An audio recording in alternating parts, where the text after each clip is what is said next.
Welcome into the Josh Hendrickson Show. I'm Neal McCready, joined as always by one Josh Hendrickson, Chair of Economics at the University of Mississippi. Josh, welcome back into the show. We got a lot of big things to talk about, but I'm just going to, after we say hello and stuff, we're going to get right to the most important thing right off the top. So prepare yourself mentally for what's coming. How are you? Pretty good. All right. I feel guilty about this. There's a room full of things to prove that I've been a very loyal, diehard Chicago Cubs fan pretty much my whole life. I have not really kept up this year.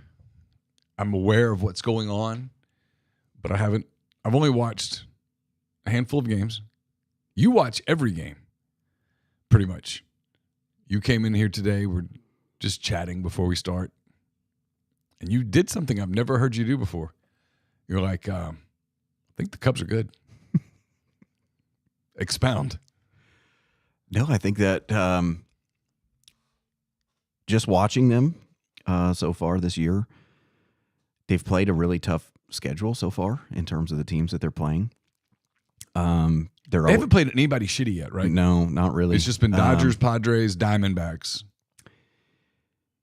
They played one bad team. It slips my mind right now. But the thing is that they look really good. And the thing about them is that, number one, their lineup is much better than I thought it would be. They're really not out of any game. Like, they're not out of any game because, last week, they gave up 10 runs to the Diamondbacks in one inning. They were up 7-1.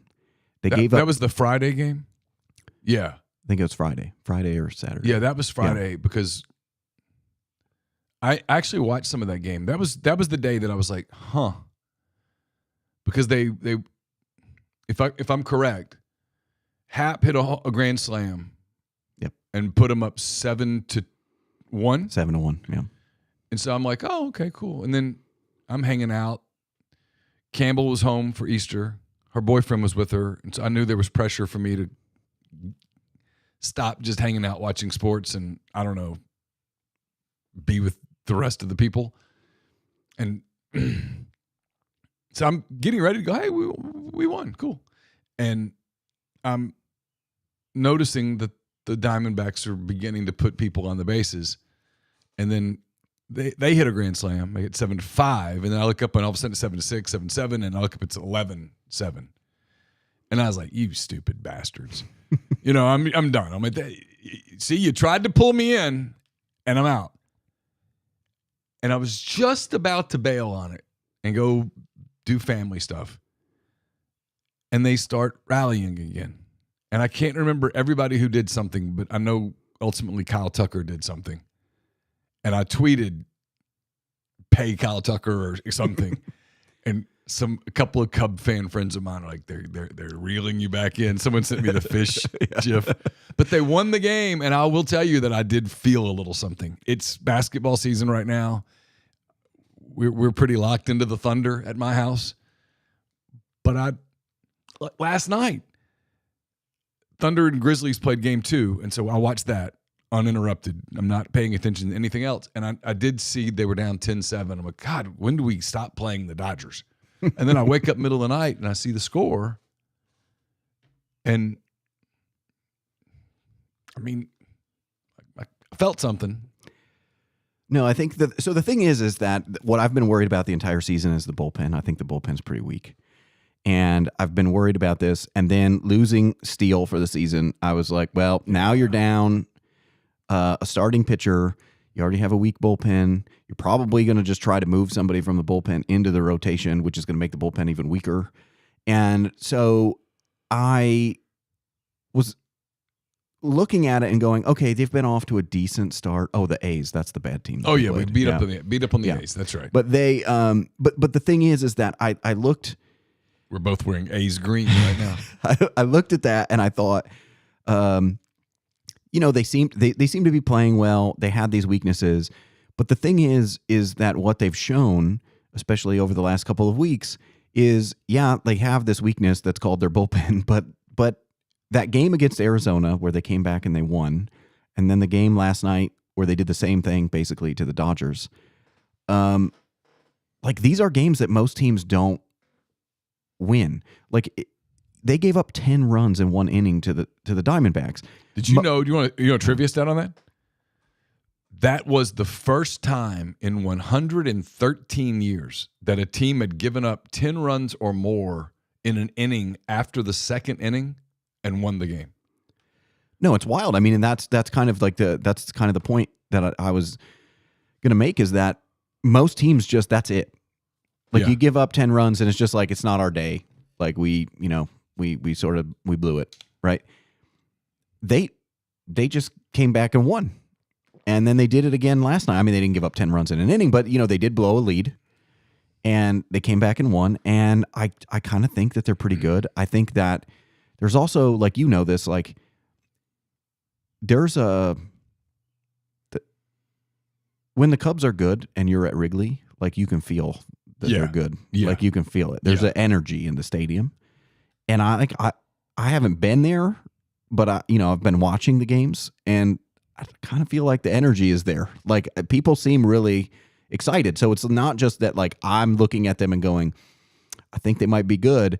It's that everybody else also seems to be thinking that. The people who are going to the games seem to, because the team just constantly responds to adversity, just constantly. And I think that, part of that is Kyle Tucker. Okay, because he's been amazing. But I also think part of that is PCA, because he's just he's always upbeat. He's always rallying people. He's always excited. Mm-hmm. It's nonstop energy. And I think that they seem to have a chemistry there. They seem to have a belief in themselves, and they continue to overcome adversity. And to me, the sign of a good team is what happens to you under adversity. Because if you're just super talented, you beat a lot of people just on talent alone. But what happens when you actually face adversity? How do you respond? And so, some teams, when they face adversity, they just kind of give up. And some teams, it actually seems to motivate them. It wakes them up. We need to respond. And so I don't know. I think they're much better than I thought. They do have weaknesses. I'm not ready to declare that they're going to go to the World Series or anything. But I will say this. Barring some significant injury, they're going to win the division, and I don't think it's going to be close. Wow. April the 23rd. Yeah. You're calling the division. All right. The other thing you said about baseball, and then we'll get into the other stuff, because people, I know, I got rave reviews for your dissertation about tariffs 2 weeks ago. I told my wife, I said, I've always had a self-confidence issue a little bit. Sometimes I'm I'm just not as smart as I want to be. And then I listen to you talk and I'm I'm just not smart. I have no idea what I'm doing. Anyway, I was shocked when you said this. You said, I have a hot take about baseball. It's going to surprise you. And I was like, all right, hit me. And you said, you don't really like all the analytics. You think they're ruining the game. And you seem to be a very analytical person. You're able to analyze situations objectively, even that are normally ripe with emotion, and you analyze them. You would seem to be the type of person that would have enjoyed sitting down with Billy Beane and figuring this thing out, this whole Moneyball deal. Not so much? No, I'm stuck because I actually like analytics. I see the value in analytics.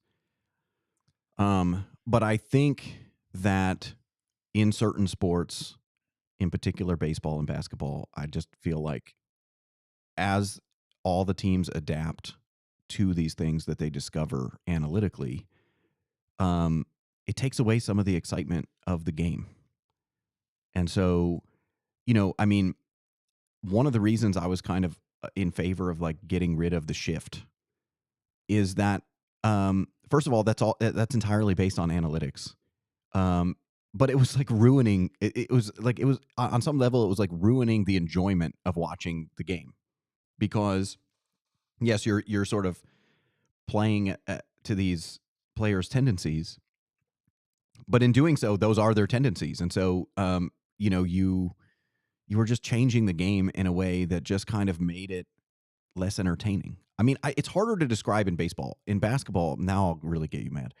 In basketball, the thing that bothers me is that what people realized in basketball is that the only thing that matters is like the expected value of the shot that you're taking. Yes. Right. Now, on some level, everyone always knew this. Like, I mean, when I was 10, I remember I shot from like one step inside the 3-point line, and my coach pulled me out of the game and was like, that is the worst shot in basketball. Like you cannot, you cannot shoot from there.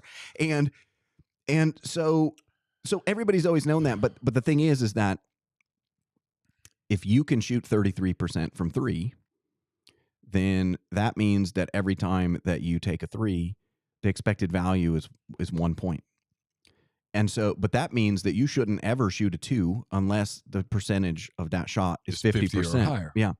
And so what does that? You start ramping that up. If you have guys that can shoot 37% from three, you start changing the numbers. And so if you're going to shoot from two, it almost has to be a shot at the rim. Right. And so there are teams that take this to the extreme. And I find a lot of those teams, look, some of them are exciting to watch, but some of them are extremely boring to watch, especially because if you play like a good defensive team, the game gets really ugly really fast because you have these people who only want to shoot threes and take layups, and they can't get open threes and they can't get open layups. They have perimeter defenders and rim protectors. And it just becomes unwatchable because that's how they play. And like they could adapt, but they don't. And I think the same thing is true in baseball. It's a little bit more subtle, but I think that but yeah, no, I love the analytics stuff. Like I dig into that stuff. I like to read about that stuff. I like to as an economist, right? Like we're always thinking about, finding value. We're always thinking about finding arbitrage opportunities. So I find I find that stuff fascinating. It's just that like once something is discovered, the game adapts to that discovery. And I think that in some ways, once the game adapts, there are ways in which it just becomes somewhat boring. And not always, but there are instances, there are games that wouldn't have been boring that become boring. Well, GJG in the stream, I think, articulates it in a way that what everyone is kind of saying. Analytics are cool until everyone starts playing the same way. That's the knock right now. So it's interesting, and I get it. And we'll get off this in a minute, but I do find this interesting because there's a knock on the NBA, for example, and really college basketball is the same, but the guys don't shoot it as well. And so that leads to a little more chaos. And I think people like watching the chaos a little bit. You understand what I'm saying? Yeah, there's more scramble balls and stuff in college because there's more turnovers naturally. Guys miss shots. Guys don't shoot as well from three as the pros do. So the pro game, shot selection is vitally important. And what I enjoy about the pro game, and I benefit from this, the team that I watch night in and night out is this year analytically the best team in the league. 68 wins, net rating over 12. I mean, a lot of indicators that they are absolutely a title contender. And I watch them play, and what I enjoy about the Thunder is they have a very clear synergy. They always make the extra pass. Always. And it's beautiful. It's artistic. And then defensively, they are able, because of the type of people that they draft and sign, they're able to protect the rim. They're able to switch. They're a nightmare for people defensively because they will take away what you do best, with the exception of, the Luka Doncic's of the world, who you really can't stop. They're too good. No one's stopping Nikola Jokic, right? Nobody's just taking his game away. No, he's going to get his 30. He's that great. When you play Giannis is going to get his. But like against Memphis, they're very clearly bothering Memphis defensively. And it's just kind of fun to watch. But I get the criticism when people go, all they do is shoot threes. There was a story in The Athletic where the players acknowledged that this type of basketball is hurting the game.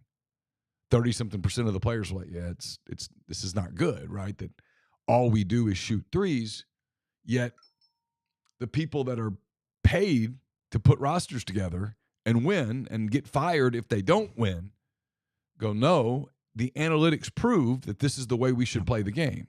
And so the only way to change that is to change the rules. Yeah. No, I mean, you would have to, like in basketball, you would have to move the 3-point line. Like you would have to move the 3-point line to make it so that like a mid-range jumper now has approximately the same expected value. Right. But of course, that might even be temporary because they've moved the 3-point line before, but then people get used to that 3-point line. And so then you've got, start to make it. Yeah.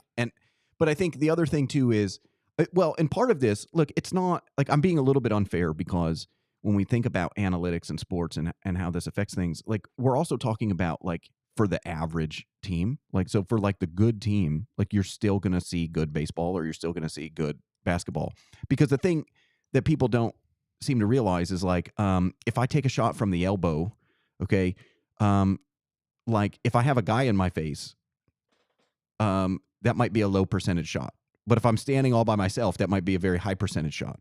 And so in which case, like, for some guys, they might stand there and they might make that 60% of the time as long as there's nobody with a hand in their face. Yeah. Well, in that case, like that's actually the better shot. And so the thing is like good coaches are actually aware of this because what do good coaches create? They create motion and movement, and then motion and movement leads to people just being wide open. And even though they take shots that like analytically you wouldn't recommend, like that specific shot is analytically correct because if you're just standing wide open and you can make that, all the time, then you're, then you're fine. And in baseball, I mean, one of the things that frustrated me about the shift is, everybody was too stubborn. So the shift either works or it doesn't, right? So, and if it does work and you continue to just go up there with the exact same strategy, like, see, that's where the thing bothers me, because in basketball, you're playing these percentages and that makes a little bit more sense. But like in baseball, they're looking at your tendencies. But what you would see is like all these guys that pull the ball like 98% of the time, what they should have done with these guys. And like some people did this, like Anthony Rizzo used to do this against the shift, is like just lay down a bunt, like lay down bunts until they put somebody back over there by third base. And the thing is, but they're stubborn and they're like, yeah, but Rizzo can hit a home run. And it's like, well, he could hit a home run. Okay. But like, what is the percentage of time? If he rolls one down to third base, he's going to bat 1,000. Okay. So if we're actually taking the analytics seriously, like you have to adapt until you force them back into that other strategy. Yeah. It's like when they got away from 2-strike approach to no, you just continue to swing for the fence, because statistically that drove me crazy. Yeah. I mean, like, no, you don't want to strike out. So if you have 2 strikes, you should go into more of a defensive mode and try to make contact, because a weak contact single is better than a strikeout. Right. Go sit. Yep. But the other interesting part, yeah, we're live. What you need? No, it's fine. Do you know how to? Yeah, I know how to. Okay. Yeah. Cool. Sorry, it's Aiko, live TV. The interesting part about the criticism of basketball is people are like, well, they should take more mid-range. And the really elite players can score at all 3 levels. They can get to the rim, they can shoot the mid-range, they can shoot the 3. Those players are hard to find and impossible to defend. Yep. And so and then now you have the bigs, Wembanyama, Holmgren, Jaren Jackson Jr., big guys that can shoot the 3 pretty proficiently. And that does completely change the game. That spaces things out. And now you're just moving the ball around. And I get the frustration that people have. I get the criticism. I don't know that like Larry Bird would have no, Larry Bird would have shot the hell out of the three ball in this game. And I mean, the game's different. All right. Let's talk tariffs, because there's been some developments. People have been really worked up the last couple weeks. Markets are all over the place. The Dow rose more than 400 points today. It's Wednesday, April 23rd, as we say this. NASDAQ added 2.5% as investors assess the outlook on U.S.-China trade. I'm reading from the Wall Street Journal. White House considers slashing its steep tariffs on China. Levies could be cut by more than half. In some cases, President Trump hasn't made a final decision on the China tariffs, which have rolled global trade and investment roiled. I don't like that word. U.S. stocks added to recent gains in response to the news, but closed off early highs. What's going on with Trump and China? What are your thoughts on what's happened the last couple of weeks? Well, I think this is a general pattern with Trump, and we're still in this sort of world where the way to understand Donald Trump is you never take him literally, but you always take him seriously. And I feel like the problem is that most people do the opposite. Okay, so they never take him seriously, but they always take him literally. Yeah. And so if you watch what he actually does, whenever he's doing these kinds of things, whenever he's like is starting a negotiation, he always stakes out like the most extreme position ever. And he used to talk about this when he was younger. He would say like what you're doing is you need to start at such a crazy spot to sort of anchor like the negotiation, right? So if you start over here and you say, okay, I'm here, this is where I am, and then you're way over, and then you're way over, the other person's way over there. There's so much space between you, but if you actually stake out that spot, you can kind of anchor things around that spot. And so you can kind of get people. So maybe really you just want to meet in the middle, or maybe you just want to meet like, you want them to meet you 3/4 of the way or something like that. You anchor things that way, right? And so he does this all the time when he's negotiating, where he says stuff that just seems kind of like ridiculous, right? So when he said he was like levying the tariffs, and then China was like, well, we're going to levy the same tariffs. And then he's like, fine, we're going to increase the tariffs. And then they're like, well, we'll increase our tariffs. And he's like, well, I'll increase my tariffs. And then they just continue to do this over and over and over again until the tariff is like, 145%. And no one really thinks that they're going to do 145% tariffs. But the point is that let's say that you wanted 20% or 30%. Okay. You can't just come out and say, we want 30%. Like, that's what we're going to do. That's not where you start the negotiation. Now, Trump is different than most of us, right? Because most of us, if we want 30%, maybe we say 40%, or maybe we say 50%, not Donald Trump. Donald Trump is going to say, we're going to start at 200%, right? But this is what he does all the time. And then what he does is then he ends up backing down, and then they get to something much more reasonable. And then when they get to something much more reasonable, everybody kind of breathes a sigh of relief, like, oh. And then they always frame this as, oh, his advisors must have got to him. They must have explained how bad this was, or something like that. So you're saying this is the art of the deal a little bit, that you well, it's the art of the deal. You make the other side feel like they won, but you ultimately got what you wanted. Yeah, it's the art of the deal when it works. I don't know that it always works, but this is how he operates. This is how he always does things. Is he always stakes out a super extreme position, and will even make it more extreme if he's criticized for it. But then he very quickly kind of backtracks and says, well, maybe we can talk about it, or maybe we can negotiate, or those kinds of things. And so, and so that's the thing, is that whenever he's engaged in this kind of behavior, the important thing to recognize is that that's always kind of how he operates. He always kind of starts out at the extremes and then works his way back towards something much more reasonable. And, I don't know what they want. So, like, I don't know the specific tariff rate that they want to get from China without, reciprocation. So, so it's going to be hard to say whether they win or lose, but this is his negotiating strategy. He stakes out an extreme position, and then he kind of comes back to a much more reasonable position. And then everybody kind of breathes a sigh of relief and says, okay, well, all right, well, thank goodness we didn't go with that 145%. We only have 25% or something. So why do you think, what's your theory for why the media attacks this the way that it does, and why so many people gnash teeth over this, for lack of a better term. I mean, people just get really worked up with all of the, oh God, we're all going to go broke. We're all going to lose all of our money in our 401ks.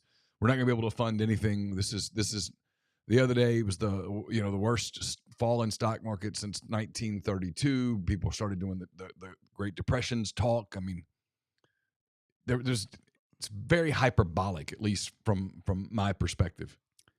So, well, it depends. I mean, some of these people actually have like reasonable complaints. So if you're talking to people who are engaged in shipping, or if you're talking to people who produce goods that they sell abroad, they're very concerned about what this is going to do to their business, because they don't know where this is going to end up. And so that creates a lot of uncertainty. Mm-hmm. And so the thing is like, if I operate a factory and I sell a bunch of stuff, to, I don't know, Vietnam or something, like what, but I'm not really sure how things are going to go with Vietnam, then I might be concerned. But like if I own that factory and all of a sudden I need some more, I really need to invest in some new machines. I really need to replace some of the machines in my factory. I might be hesitant to actually replace some of the machines because I'm not really sure how this is all going to play out. And so that uncertainty on some level does create real costs for certain people. When it comes to financial markets, the issue with financial markets is financial markets just hate uncertainty, period. Right? They don't like not knowing what the outcome is going to be, because if you think about it, when you're buying a stock, what you're really buying is you're buying like the present discounted value of their future profits. Like that's what you're buying. Right. And so how do you know what the present discounted value of their future profits are going to be when there's so much uncertainty about how this is all going to play out? So I think that some people have sort of reasonable takes about this. The media is always, they're always turned up to 11, right? Like they're always on edge about everything. Everything is crazy. Everything doesn't make sense. But the other thing is that I don't think that people realize that negotiating with China is actually going to be very, very difficult. And so there actually is a question of how you want to negotiate with them, because if you're China, you're run by a dictator. And that dictator knows he's going to be in power long after Trump is gone, or at least he expects to be in power long after Trump is gone.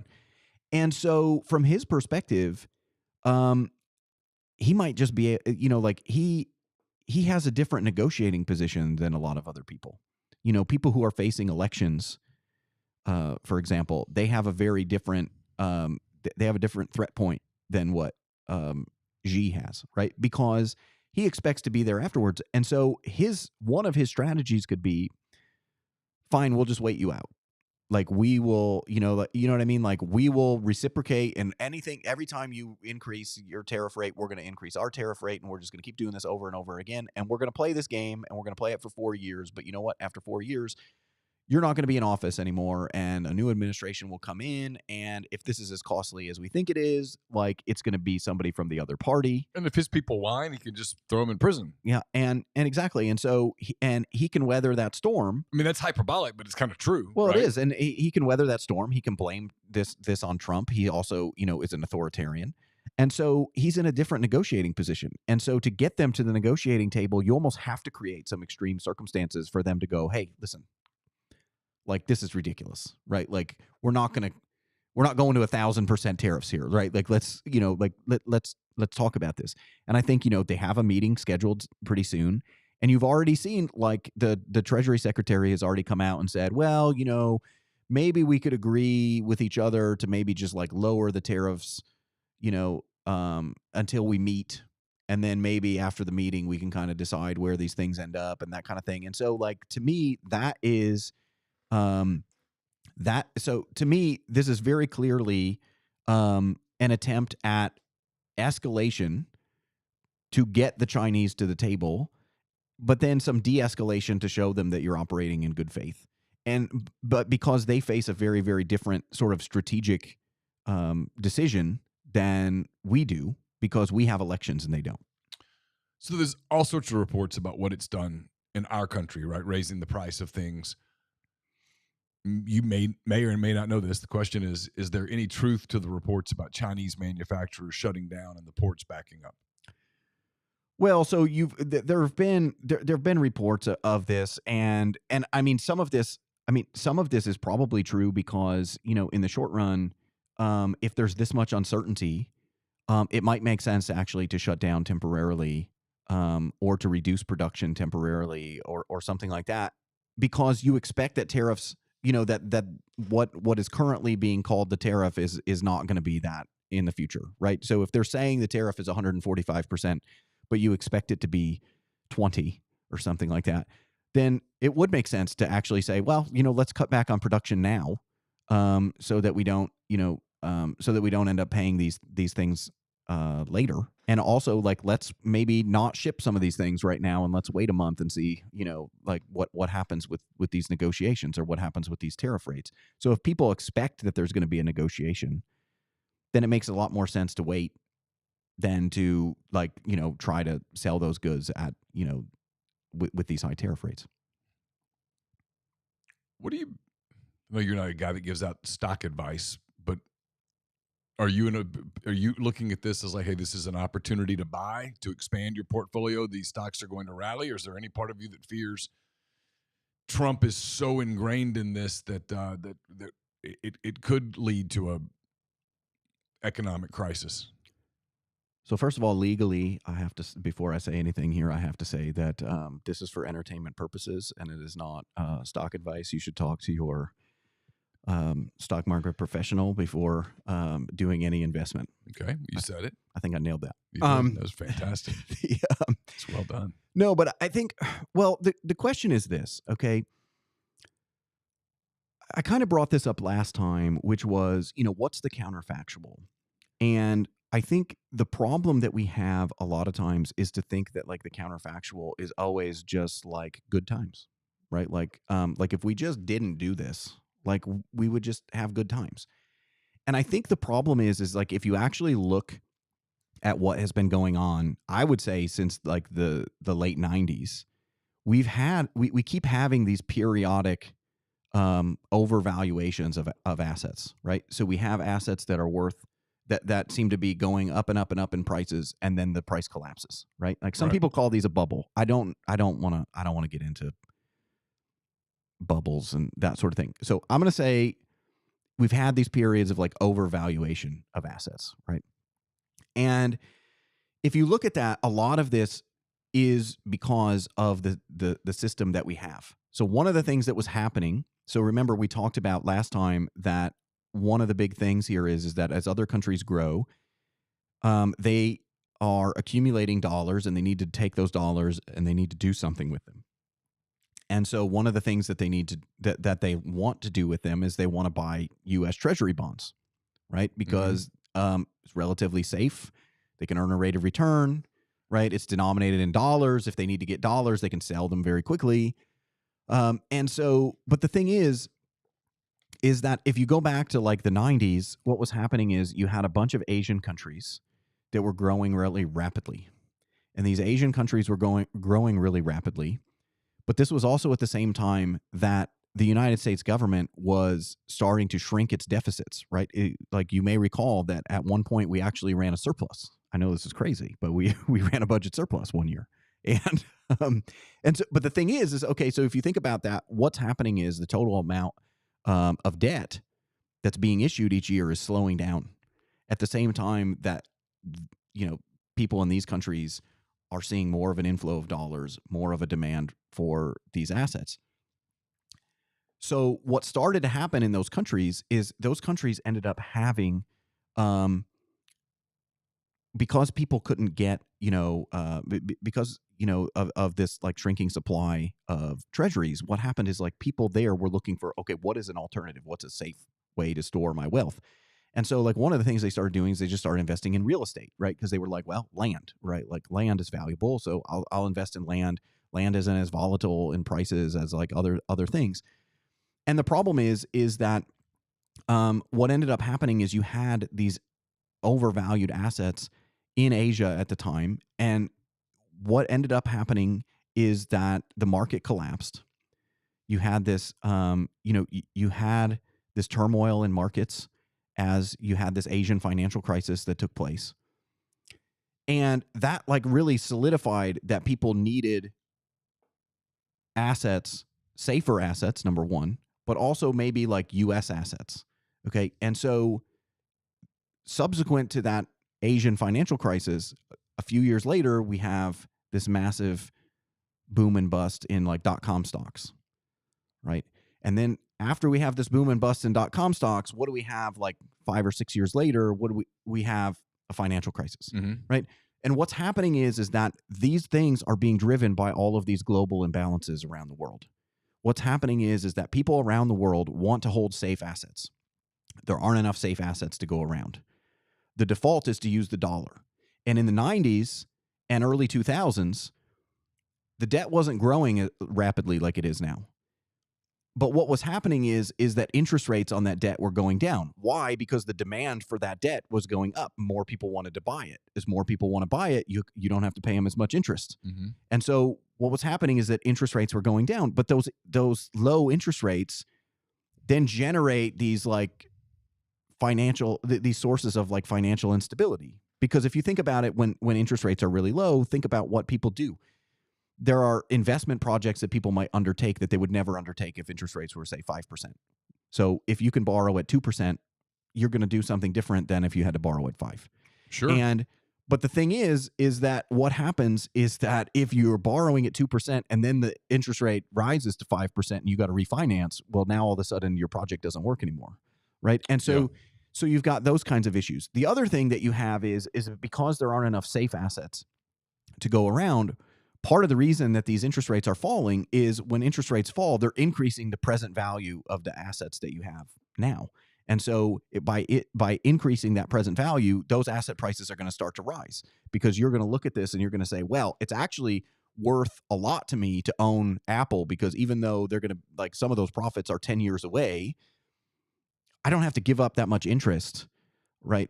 To invest in Apple, right? So if I have $10,000 that I want to invest, I can either put it in Apple or I can put it in the bank, or I can put it in the bank. Well, if the bank's going to pay me 1%, it's not as costly to go buy Apple stock as it is if the bank was paying you 5 or 6%.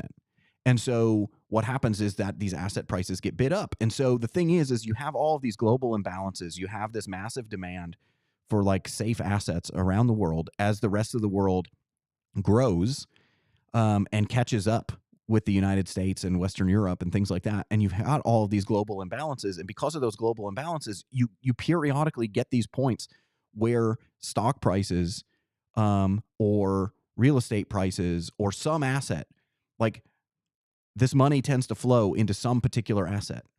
And then those assets get overvalued. And when the market corrects, that's incredibly costly. And sometimes the market corrects because people look around and they go, this isn't worth that, right? But sometimes it corrects because policymakers look at it and go, we got to do something about this. This isn't right. And so the thing is that you've got all of these imbalances that are leading to all of these different kind of events where you just have overvalued assets. And then once those assets, adjust to their actual value, this becomes incredibly costly, but then people kind of move on to the next thing. And so what we've been witnessing since the late 90s is like these periodic periods of like financial crises around the world, right? And for us, we mostly think about this in terms of like the 2008, 2009 financial crisis because that was the one that was the most significant for us. But the thing is that the underlying cause of these things are these global imbalances. And so because the underlying cause is those global imbalances, unless you fix those global imbalances, like you're just going to be chasing these overvaluations, right? Like you're constantly going to be saying, oh, like that market doesn't look right. Oh, that market doesn't look right. If you look at people have been saying now for about 10 years, they've been looking at the US stock market and saying stock prices seem overvalued. Like there are all these people who've made their careers as like value investors where what they do is they go around and they try to figure out like what is a company actually worth and compare that to like the stock price. And what they've been able to do for a long time is like they'll look at a company and they'll say like this, if you like liquidated this company, like it would be worth like $1 billion. But like like all the stock is only worth like $500 million, right? So like if I just bought all the stock and just sold it for parts, like I would double my money. Like, so, and so they start plowing in and stuff like that. The problem is like those value investors for years have started saying like, these opportunities are drying up. Like there aren't all of these opportunities to find like these companies that that are undervalued. And part of the reason for that is that people have been saying that, like, based on like historical valuations, the stock market seems expensive, and stock prices just seem to continue to go up. And so, like, one concern that you could have is you could have a concern that maybe one of the reasons that stock prices seem overvalued is that maybe they are, right? So it could be that, like, so there's two reasons stocks can be overvalued in the moment. They can be overvalued in the moment because people expect there to be more growth than normal, in which case, the valuations catch up with the stock prices. But they can also be overvalued because people have unrealistic expectations about what the future growth is, or because people have nowhere else to park their assets, and so they're putting them in the stock market. And so what's happening is that the price then in that case catches up with the value, which means that it eventually collapses. And so the thing is that people have been saying, I've been listening to people say this for a decade, like that stock prices are overvalued. Stock prices are overvalued. And if you look at these conventional measures, like they do appear to be much more expensive relative to like historical averages. And the question is, what's driving that? What's behind that? And so I think that if you're concerned about these global imbalances, one of the things you might be concerned with is that maybe the reason that they're overvalued is that some of these dollars that are flowing abroad, that, like foreign governments and foreign central banks are taking their dollars and they're buying treasuries. But like the private individuals abroad might be taking these things and just putting them into the stock market, right? Like they might just be buying U.S. stocks, and for them, they might be willing to pay a little bit extra for U.S. stocks, because U.S. stocks maybe provide a little more stability than the stocks in the country that they live in, or maybe they're in a country that doesn't really have well-developed financial markets. And so the thing that you have to wonder is what's causing this. And so that brings us around to the original point, which is, whenever I hear anybody criticizing like what they're doing, and whenever I hear anybody saying like, hey, like stock prices are going down, like this is bad. Well, yes, it is bad. Like, because, if you own stocks, it's bad if you have a 401k, like most of us do. Okay. So that is bad for us in the short run. But the question is that assumes that the prices aren't going to come down anyway. So if stock prices are actually overvalued, at some point the market is going to correct anyway. And so the thing is that what is really required here is figuring out whether stocks are overvalued in the first place, rather than complaining about what's happening with prices on a daily basis. And if you do think that they're overvalued, or you don't think that they're overvalued, you should be able to explain why. You should be able to have some idea about what's driving this and what you would have to see change that would signal for you how to adjust your behavior. All right. Grind wants to know. It's a good question, because politics are always behind everything, right? Even though Trump can't run for another term. And by the way, the people who think he's serious about, I can't help you. He's trolling you. Yeah. Just fishing. He says, how much longer can people do what they believe to be enduring before being turned off? And will the turnoff be to Trump or to, I think he's referring to the Republican Party as a whole for swing voters? Well, I mean, that's always the question, because the thing is that even if you are someone who recognizes that something needs to be done, if that thing that needs to be done is going to impose like short run costs, you might not want to do it. I mean, I think the last time we gave the analogy of like losing weight, right? Yep, and so like, if you get to the point, like, yeah, like, so if I need to lose weight and I'm sitting there and I'm going, I really need to lose weight, like, how am I going to do this? Well, the solution is diet and exercise. Yeah. Okay. But diet and exercise is costly, right? Like, you have to give up the time to work out, right? If you're working out properly, right, it's going to be hard. And so mentally, it's going to be mentally taxing in addition to being physically taxing. Eating good is hard, right? We would all prefer to eat things that taste good, and the things that taste good aren't always the things that are best for us. And so, but that's really hard. And so you've been spying on me, haven't you? These last 19 days, I've worked my running back up to 45 minutes without stopping. Then I walk for a minute. Then I do a little 10-minute cool down. So I'm working towards the hour run. It hurts. My lower back hurts. And I miss lunch. I miss it a lot. More than I thought I'd miss it. Like right now, I'm hungry. But I've lost 6 pounds. And so it is a good analogy. Well, and I think that's the thing is that the people who are truly committed to losing weight, they stick with it. And the people who are not truly committed to it, like the people who for them, it just sounds good. But then when they start to do the stuff are like, oh, no, this is not for me. Like, and so that's really the question is I'll like have a double cheeseburger, please. And so that's really the question here, because in a certain sense, Trump seems like he's riding a wave because it seems like a bunch of people have been woken up to a bunch of things that need to be fixed.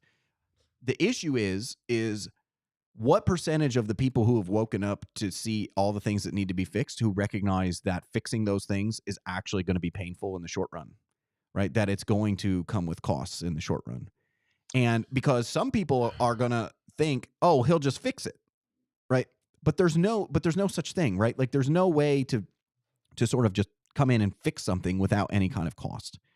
And so the issue here is how many people recognize that they're actually going to have to go through some kind of cost to fix some of these things, and how many people are not willing to go through that cost. And that's really going to be the important issue. And I don't know the answer to that because it's going to depend on because it also, again, it gets back to this, like, what do people expect to happen if this isn't done? Right. And that's what the problem always is. I mean, I think like when we talk about weight loss, I mean, some people, I think this is actually another good analogy because some people just don't have realistic expectations because in their heads, when they recognize that they need to lose weight, in their heads, what they do is they are like, they think, okay, I just do that stuff to lose weight. But if I don't do this, like I'm going to stay at the same weight.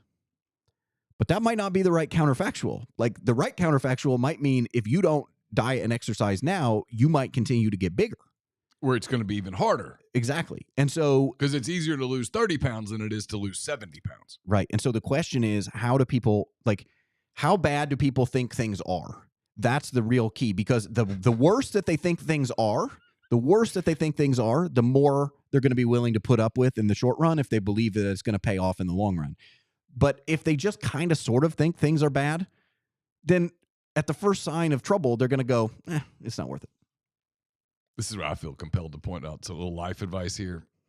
You still should be careful with that. Do I look fat in this question? Be careful with that question. There's not a right answer. Be careful. I actually get mad at my wife. I'm like, why didn't you say something that I was gaining this much weight? Why didn't you just tell me? Well, I didn't see it. How could you not? Then we have that fight. So then she goes, so it's my fault? I'm like, well, maybe. No, I don't know. Just, the better, my criticism of the Trump administration, though, is I don't think it communicates well. If you're going to do something that's going to hurt, I use a sports analogy. 2 teams that we talked about earlier today. When the Cubs hired Theo Epstein, remember the first press conference? Yeah. The first press conference, it was at a bar. No, that was the Madden one. It was at Wrigley. And it was maybe the day before the Cardinals won the World Series, day after, something like that. The Cardinals were winning the World Series. Mm-hmm. And he said, we're going to tear this thing down before we build it up. His exact words, we're going to suck.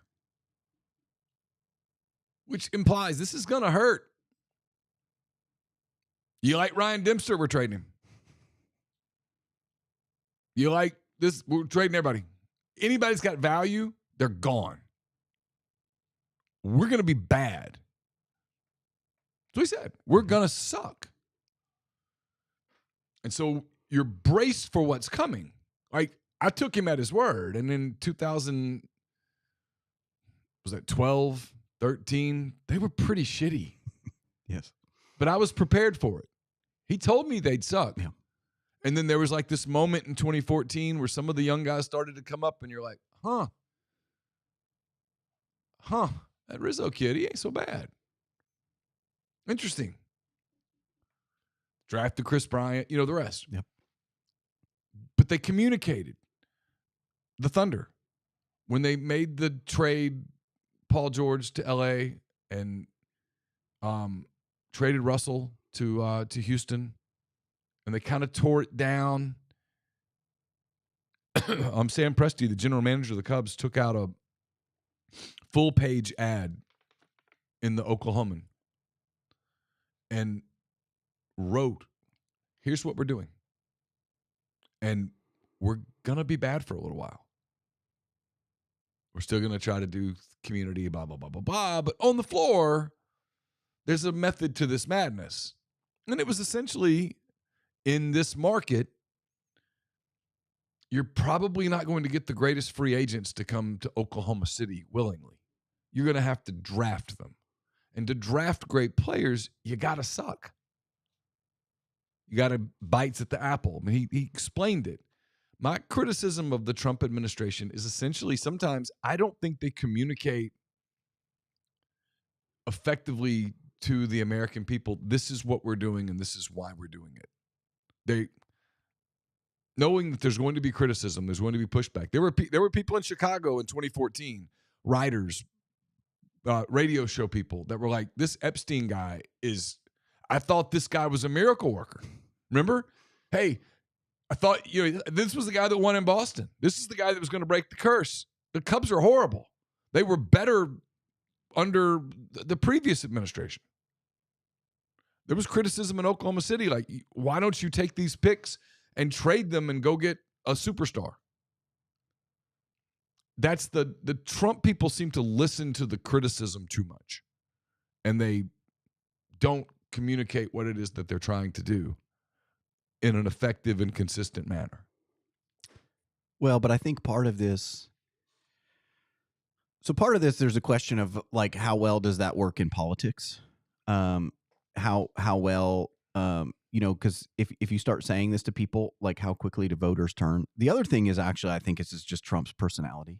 Like, Trump is never going to say things are bad. Like, he's always going to say, like, this is the best ever. And like, or it's going to be the best ever.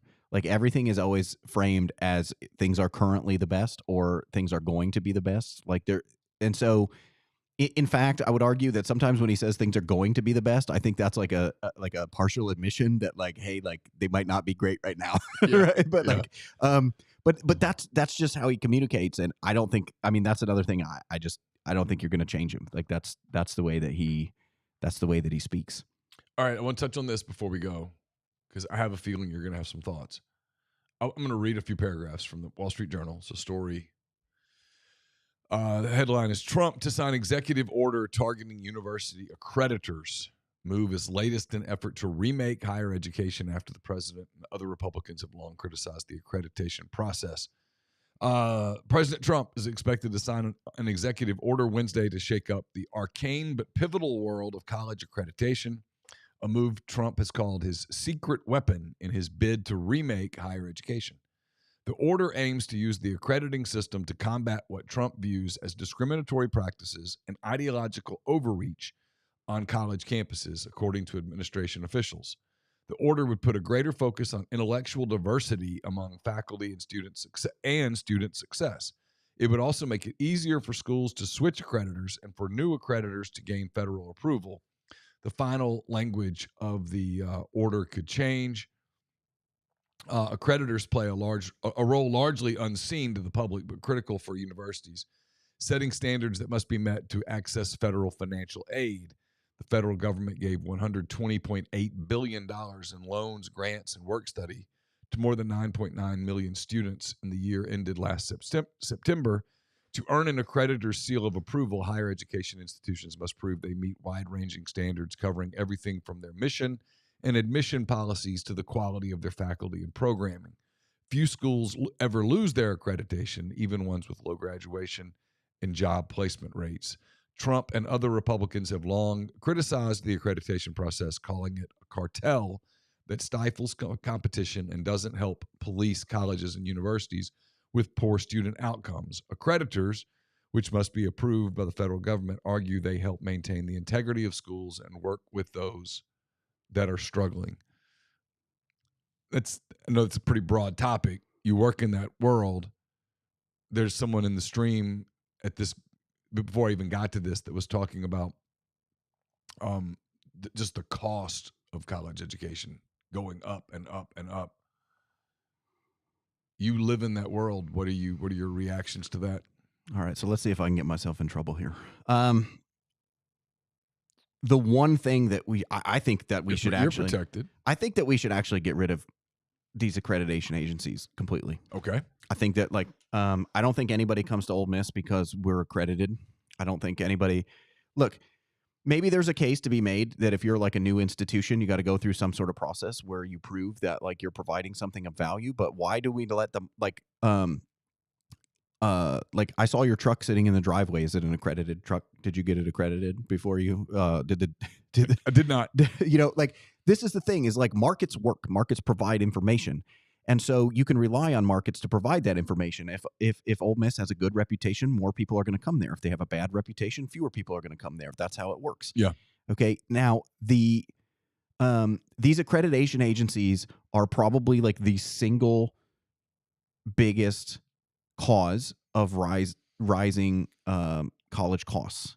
And the reason I say that is you do not realize until you have a position until you have an administrative position, how much work gets done to satisfy accreditors. Like these accreditation agencies. And here's the thing about this. If I believed that these accreditation agencies were doing something of value, then sure, maybe we should spend a bunch of time. They're not doing that. What they do is they create tons and tons of busy work for you.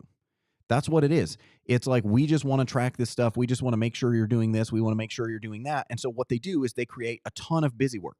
And this busy work just leads to, checklists and, keeping track of things that like, that like you would never keep track of otherwise. Like coming up with like, there are all these like, you got to do like self-assessments, and then you've got to do like external reviews, and then you've got to do all these, like you have to jump through all of these hoops. And as you're jumping through all of these hoops, like the vast majority of the stuff that you're doing is just busy work. It's just busy work. You occasionally do something that has value. Okay. So like every 10 years we do like we go through a departmental review. We just went through ours this year. Like that, there's actually value there because like I write a report that compares the department from what it was 10 years ago to what it is now. And we talk about, okay, what's better now, right? Is there anything worse? What needs to be improved? What resources do we need to improve things? Like what are things that we can do better? Are we, is our faculty growing? Are our students growing? Where are our students getting jobs? Like that's a valuable thing to do, but we do that every 10 years. On the other hand, we do these like self-assessment things that are like once a year. They're stupid. Okay. Like first of all, like you can't, there's nothing to record in a year. It's 1 year. Like there's no value there. Maybe if you look back on that over like a 10-year period, maybe there's some value there. But that's the other thing is like even the things that they allow you to put in the self-assessment are things that you might not even really care about. Like it's like coming up with like creative ways to evaluate yourself. And like when you ask for advice, a lot of times what you get is like, oh, well, just, your field better than I do. Okay. But your job is to tell me like how to go through these things. And that's the important thing that people don't see. It's not just that it's wasting time, and it's not just that it is a bunch of busy work. It's that you have to have an entire staff of administrators. You have to have people in offices whose job is doing nothing but dealing with these accreditation issues day in and day out, every single day of their lives. Okay, so you have all of these people at the university who never talk to a student, who never interact with a student, who are there every single day, who are doing this job to satisfy the accreditation agencies. And what they're doing is they're just making us do the busy work to give to the accreditation agencies to make sure that we maintain our accreditation. Now, that doesn't sound like a very effective system to me. It also doesn't sound like literally anything else that we do in the entire world. It does not sound like that. If I want to go buy if I want to go buy a Ford pickup truck, okay, like Ford is not going through some accreditation process before they can ship these trucks to the dealership. No. Like the thing is like if Ford starts making crappy pickup trucks, people stop word's buying going to get out. The word's going to get out. Yeah, people stop buying Fords. Well, I mean, like Ole Miss. Lots of people go to Ole Miss to major in accounting. Why? Not because of the damned accreditation. No. They go because the rumor is, and it gets proven, right? They hear it from word of mouth. Ole Miss is able to say, hey, we have a 90% job placement accounting. They have that program that they tell the kids about. Well, so somebody who did it. You spend at least one semester in Dallas or Nashville or Atlanta or whatever at one of the big 6 firms. And then they have great job placement numbers. They do. That's what attracts young people to that program. Yeah, and so that's the thing is that markets work. And if they stopped doing that, if suddenly kids were going to Ole Miss for accounting and they were graduating in accounting and they were going to work at Starbucks making lattes, the word would get out and fewer kids would go to Ole Miss and major in accounting. Yeah, I mean, I tell people this all the time that like markets work. And it's true in education. I get a report every single year, and in that report, it has a list of every single department in the college. And every single department in the college, it shows you what your change in majors was from this year to from last year to this year. Mm-hmm. And it shows you what your change in majors has been over the last 10 years. And I will guarantee you that any of our listeners, if I just gave them the list of the departments and I said, put an up arrow or a down arrow over the last 10 years, I guarantee that every single listener could predict perfectly which ones have an up arrow and which ones have a down arrow. They could predict that because markets work. Yep. People realize, oh, this is valuable. Oh, like this isn't as valuable. And so people adjust. You say sociology's gone down? It may be one of the departments that has gone down. Yes.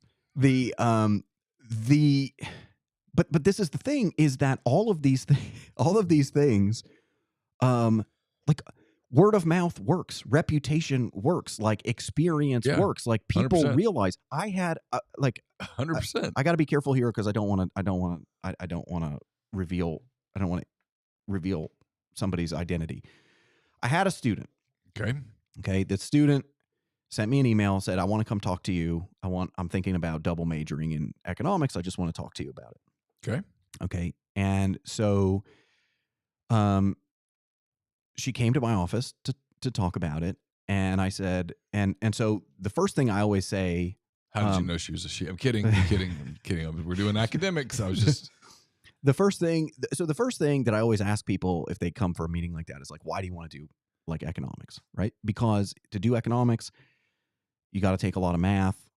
Some people don't like math. And so like, and so part of it is like what I'm getting at is like, do you know what you're getting yourself into kind of a thing. Right. And so like, I kind of asked her about that. I told her what it was. And then I said, so like, why are you thinking about economics? And she said, well, I took the 2 introductory courses and I really liked them. And I'm doing this other major. I'm not going to name what the major is. Okay. But I'm looking at some of the recent graduates from my major, and they're getting jobs that don't pay them that much more than like I make right now. Okay. And she was like, and so I was just thinking to myself, like, if that's the job I'm going to end up with, like, shouldn't I just not even go to school and just do the job that I'm doing? And I was like, well, number one, you've just demonstrated that you understood economics. Okay. Yeah. you're getting this concept of opportunity cost, right? I like it. So, but that was her thing. And she said, look, I really liked economics. I think that it actually complements what I'm doing.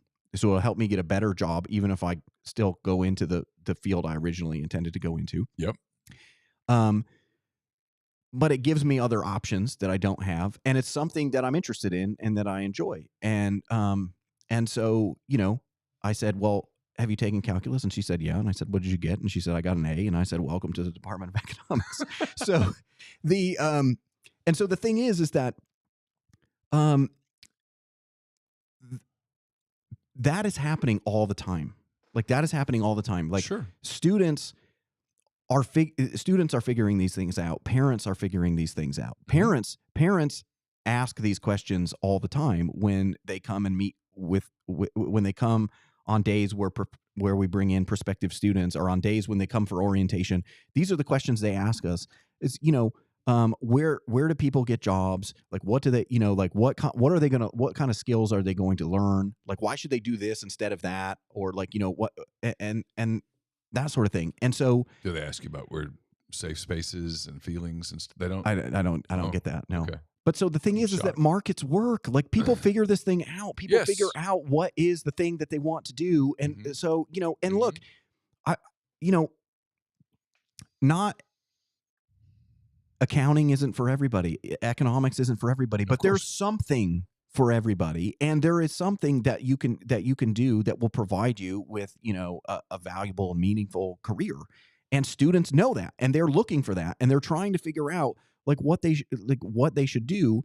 And they're recognizing that, hey, like my major kind of matters for what those opportunities are, and so maybe I should think about these kinds of things. And so that's already going on. And that's going on independent of whatever these accreditation agencies are doing. There should be more of that on campus and less of all the BS, because ultimately, you're in the business of educating young people. Yep. The student is your customer, technically. Yep. Right? I think it gets lost on so many campuses. I'm not naming any schools, just in general. If you stopped having students, well, you'll stop having college. Yeah. And look, the thing is like, okay. And so you need, my point is that your focus, I believe a university's focus should be very simple. You want to educate your students and help them get jobs. Yeah. Period. Yeah. That's a very simple mission statement. And I realize it's more complex than that. And there's parts about college that outside of academics that are very important. Growth and, independence and learning, meeting people and cultural opportunities and social opportunities and sports and all of that stuff. But at the end of the day, that should be the focus. And yes, you're right. Markets will tell you whether a place is good to go or not. Because if a place is crappy, the truck example is great. If Chevy starts making crappy trucks, people are not going to buy Chevys. Right. We live in a social media world that spread like wildfire. And this is not happening to Chevy, if you're out there, but Chevy's engines are going out at 20,000 miles. Total disaster. And they're not honoring their warranties. They'd go out of business. Yep. And so, but the other thing too is that like it's not clear what the value that the accreditation agencies are supplying. Like I said, like if I wanted to start a new university tomorrow, okay, I can understand why somebody might want somebody checking in and being like, okay, because there is no reputation, right? So you might want to have some kind of external, you might want to have some kind of external oversight to make sure that like you're setting up, like what you're setting up programs that that can compete with other universities that are doing the things that other universities are doing. But like once you establish this reputation, it's like, well, what is this for? And then that's the other thing is that the combination of these accreditation agencies and then like the federal funding that goes into these universities also makes these universities try to be like everything to everybody. Like we got to do everything. We've got to provide every single thing that anybody could ever want to do. We've got, and that's academically, that's, socially, that's everything. It's just like all of these things that you have to do. And like all of this federal funding comes with all these strings attached. I mean, I laughed because I saw like the president of Hillsdale on television the other day, and they said, like Harvard is complaining about like the Trump administration saying that they're going to take away their tax exempt status, and Trump saying that they're going to take away the federal money from Harvard if they don't stop these programs. And they said, well, what's your opinion on this? What do you think they should do? And he said, well, if they're like we are at Hillsdale, they'll see that federal money comes with strings attached, so we don't take it. And that is a principled stance. Nobody takes that principled stance other than Hillsdale and a few other like universities because they want the money. But the problem is the money does come with strings attached. And those strings are increasingly political. Those strings are increasingly pushing universities away from what the state admission of the university should be. Yep. And so, like all of these things need significant reform. They need significant reform. And, is it too late to reform it? Well, I think there's two solutions. So last week I went and gave a talk at the new University of Austin. Have you heard about this? I have. Okay. Yeah. So brand new university, right? And the idea is that they already have admission requirements where it's like if your SAT is above this level, or if like your GP, or if your ACT is above this level, like you're just in. Like we're not even gonna look at anything else. Like if the test score is like this high, like you're just in. If it's not that high, then we got to look at your whole application. But the point is like when I was there, it's very, very clear what the mission is. And like their mission is like they want to provide like what a university experience is supposed to be, right? Like they want to challenge you with ideas. They want you to be exposed to lots of different ideas, to lots of different viewpoints. And they're very, very committed to that.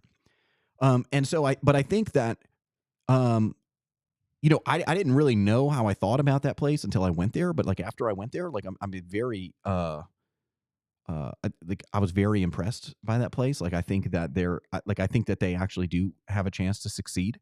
They want to grow, and they want to grow, to be sort of like nationally competitive. And it's going to take them a while to get there. I think they said they only admitted like 100 students this first year, the first freshman class. But the students that I met, that the students were really bright. The students like had lots of questions. They were really interested. You could tell that like in their classes, like beforehand, that like, they had kind of talked about some of this stuff ahead of time so that they had ideas about like what kind of questions to ask or what, or sort of what they were interested in.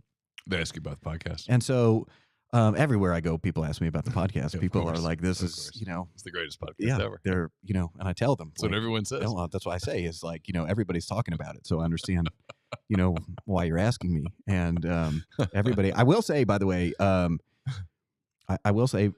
that like I do like, I do randomly encounter students who are like, hey, love the podcast, which is a really random interaction with students because I don't, because oftentimes there are people I don't even really know and they just kind of see me and they're like, oh, hey, but okay, so that's one model. One model is actually, yes, just start over.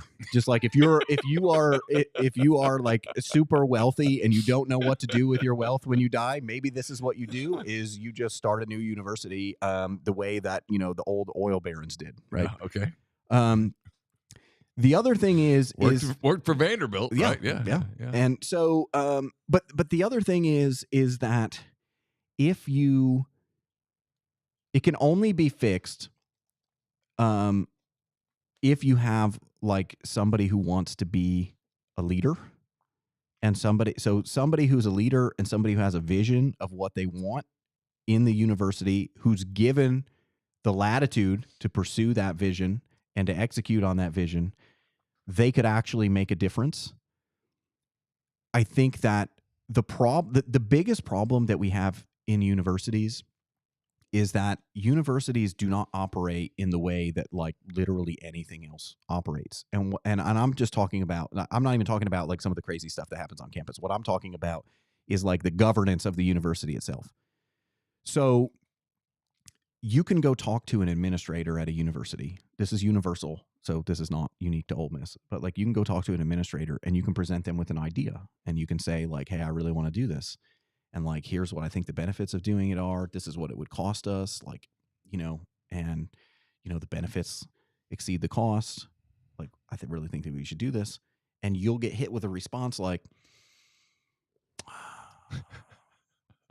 no, I agree with you. This is a really good idea. But, if I let you do this, I'm going to have to let everybody else do this. And I say, nope, No, No. there's literally Nope. there's no rule that That's says not that. true. That's no. Nope. Like you can actually just say that You could just let me you know, do it. Yeah.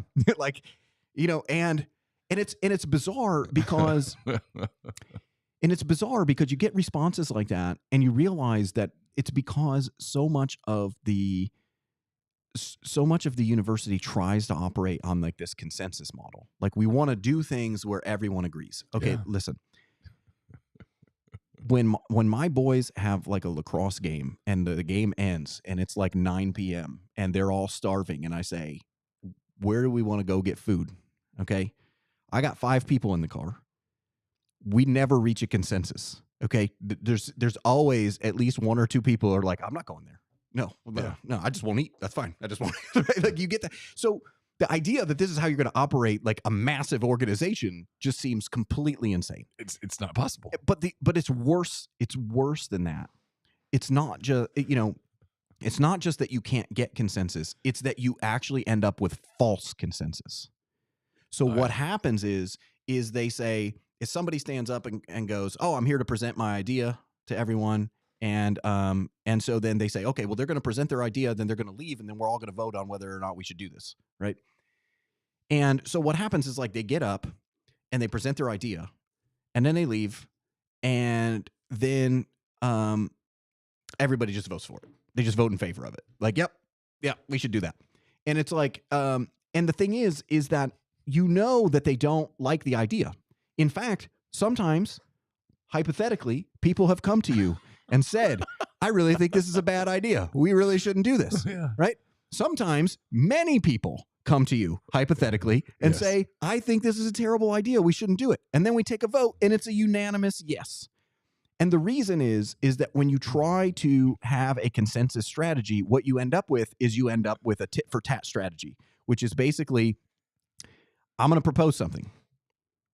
If you go along with my proposal, then when you propose something, I will also go along with your proposal. Yes. But if you stop this from happening, like I will burn your house to the ground, right? And that is, and so the thing is that when you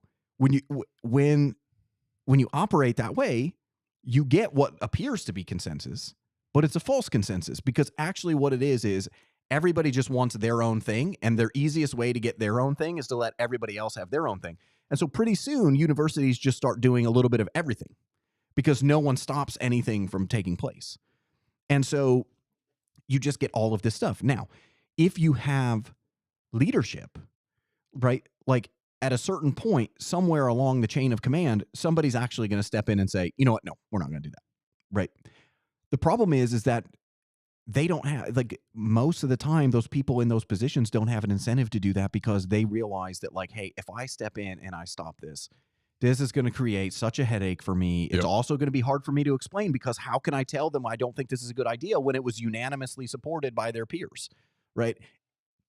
Because it wasn't unanimously supported, but they don't know that because they saw the vote and they're going to bring that up. They're going to say, look at the vote. The vote's unanimous. Everyone's for this. And so the thing is you constantly get false consensus. And because you get false consensus, you just get universities doing lots and lots of bad things.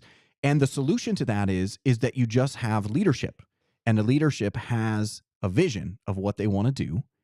And they have a plan to execute on that vision. And then if you want to do something that doesn't fit in that vision, they come along and say, no, we're not doing that. If you come along and say, hey, I want to do this, and they think, hey, that would improve things, then they go along with it. But you have to have somebody who's willing to lead and somebody who's willing to say no. Yes. That's why leadership's hard. Yeah. And I mean, but this is the way that it is. It's like if you look, members of my faculty come to me all the time and like they ask me if they can do stuff. Okay. Sometimes this is going to cost money. If it's something that's not worth doing, I just say, no, we're not doing that. Like we don't have the money to do it. If they say, hey, I want to do this, and I think, okay, yeah, that's a worthwhile use of resources, then I say, okay, let's do it. Let's try it, right? But that's the point, that they all know that it stops with me, that when they come to me and they say, hey, I want to do this, they know that I'm going to say, like, I might go talk to other faculty members. Like I might say, I don't know. Let me talk to some people and see what happens. And I might go around the department and individually talk with people and get their opinions on things. Yeah. And let them give me their opinions without other people in the room, so they feel comfortable to say whatever they want to say. And then after I hear those opinions, I take that advice into consideration. But I don't take a vote. I don't take a vote. No, it's interesting. I always think of sports analogies because that's just what I do. I can't help it. What you just described is Nick Saban. They had a meeting every Sunday. All right, let's talk game plan. He listened to suggestions, took them into consideration, implemented some, rejected some. But at the end of the day, when it came time, all right, well, here's the plan. That is the plan. We're all going to row in the same direction this week. We've got LSU, Tennessee, Ole Miss, Mississippi State, whatever. This is what we're doing. Rinse, repeat on Sunday. And he was good enough to know that sometimes you should listen, and sometimes he would go back later and go, we should have done what you said. Didn't do it, should have. It's on me. That's leadership. Leadership's hard. It's because if you are a true leader, you're going to piss people off. Well, and this is what I told people actually. So like when I took over as chair, I never thought that I would be like a department chair. Like it's not a, like, to people out, like, okay, if I tell people outside the university, like I'm the chair of the economics department, they're like, oh wow, congratulations. That's a huge accomplishment. If I talk to people like inside the university and I say I'm like the chair of the Department of Economics, they're like, oh, sorry. So sorry. Yeah. So sorry you have that job. But my philosophy on this was completely different because as chair, you serve a 4-year term and then it's renewable. Like, so first of all, if you don't want to do it again, you just say, I don't want to do it again. But if you say that you want to do it again, you have to go through a review process. And so all the people who interact with you on a regular basis get to provide feedback to the dean, right? So he talks to my faculty. He talks to like other administrators who deal with me on a daily basis. And he gets their feedback about how they think that I do in the job. And I basically told everybody on day one, I said, I have a vision for what I want this department to be, and I'm going to execute on that vision.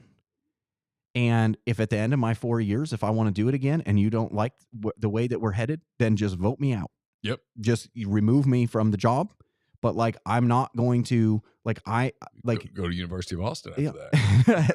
I say like, but that's the thing is I'm like, listen, I'm going to do what I think is best. That's the whole point of being in the leadership position, is that you do what you think is best. That doesn't mean that you just go it alone on everything.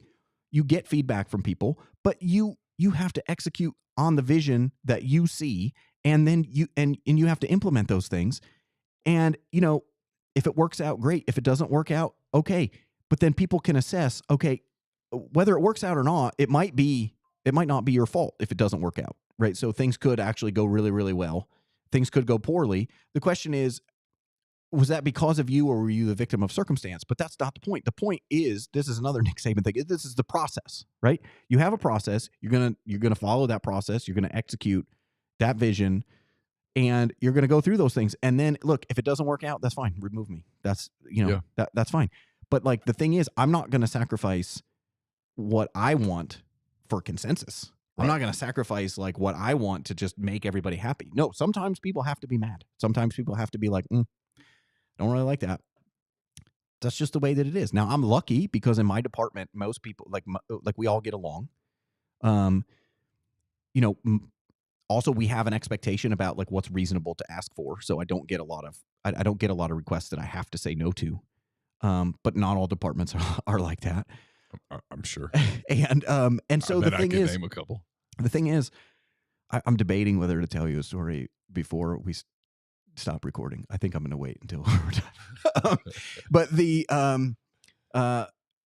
crazy, you would not believe what people try to get reimbursed at a university. Anyway, but that's what you have to do. You have to have true leadership. And so I think that like if you're going to reform universities, you have to have somebody in a position of leadership who knows what they want, who knows what needs to be gotten rid of, who's willing to get rid of things, who's willing to stand up and say, you know what, we don't need that. We're not doing that. Mhm. Okay. And we're going to take those resources that, and we're going to allocate them over here to these people who need those resources. Right. And Kind of like Doge. yes, no, I mean, listen, Seriously. no, seriously. I would love to operate a Doge for the University of Mississippi. I would love to do that. I mean, there are so many things that now I'm going to really get myself in trouble. I'll tell you, when I first took over as chair, when you take over as chair, everybody who ever has to interact with you, there must be some sort of notification system that like, oh, there's a new chair, right? Because you get all these emails from people that you didn't even know exist, and they're like, hey, we should papal smoke. Yeah, and they're like, we should meet with you, Yes. and talk to you about what like what we do and how we can help you and that kind of thing. And first of all, I was surprised at how many people contacted me that I didn't even know existed. And I don't mean like them as a person, right? I mean like them as an office that they represent, right? Where I was like, I didn't know that was a thing. Then the other thing is that sometimes and so now, in fairness, sometimes I would meet with them and I would go, oh man, like they're doing something really important and valuable and I didn't even know they existed, and like that's on me, right? Sure. Okay. But sometimes you'd go to that meeting and you'd walk away and you'd leave and you would go, I still don't know what that person does. I still don't know what that person All right, we're gonna wrap it there. As always, Josh, thanks. We'll be back in 2 weeks. You good for 2 weeks? I think so. Yeah. Yeah. It's the day before I leave town for Caroline's college graduation. That's 2 graduated. So it's a good news, bad news thing. It's 2 off the payroll, and damn, I'm old. That's like yin and yang. Not sure how I feel about that, but anyway, that's where I'll be. I'll be here on that Wednesday. Then we're leaving Thursday, so yeah, we'll be back 2 weeks for episode 41 of the Josh Hendrickson Show. Thanks to everybody in the stream for being with us. Appreciate all the feedback as always, and we'll talk to you again soon.